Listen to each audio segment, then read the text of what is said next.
Cheating undeniably shakes a relationship to its very foundation. You might question when to end a relationship after infidelity because of the poisonous combination that generally results from pain, betrayal, and anger. The following four factors are essential to take into account before choosing to stay or go. Number 1. Are you being influenced by emotions that might lead to impulsivity? There is a good likelihood that your emotions are now running quite high as a result of adultery. It makes perfect sense. It might feel as if your entire world has collapsed when you learn that your lover has cheated. Emotions have great power, but we can't always rely on them to give us the greatest advice. We are frequently advised to trust our instincts, and that could be wise counsel, but not when we feel threatened, just when we feel peaceful.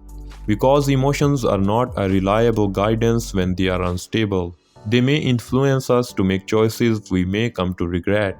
Decisions influenced by fear or anger. For this reason, giving oneself some space and time might be a good idea. It is apparent that these sentiments will not disappear right away, so give yourself time to think about your emotions. Number 2. How committed are you to the relation?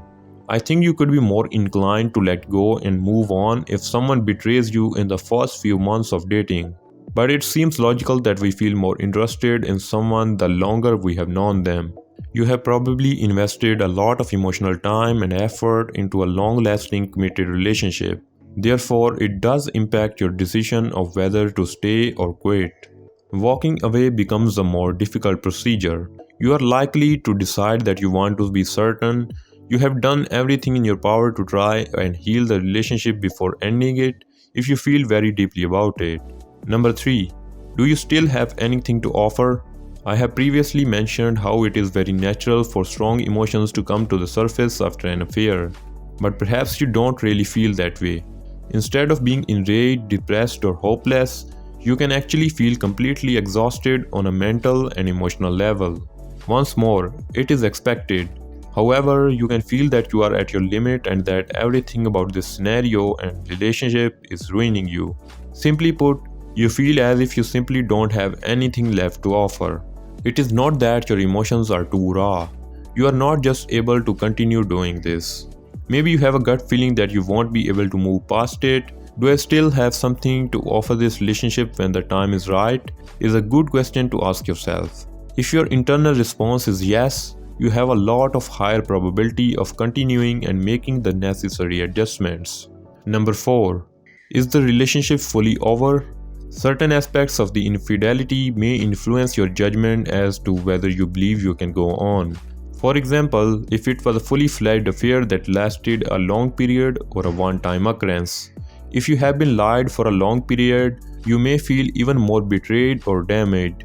But a far more important consideration will be whether it is completely over. Does your partner admit to still having feelings for the person who cheated on you? It takes two individuals to make a relationship work, and it's much more difficult if one of them is holding back due to conflicting feelings. Can your partner promise to entirely removing this individual from their life? This includes committing not to see or talk to them again. It will be far more difficult to manage if they are not quickly removed from their lives. For instance, whether it's a co-worker or someone who has become more involved in your life for any reason.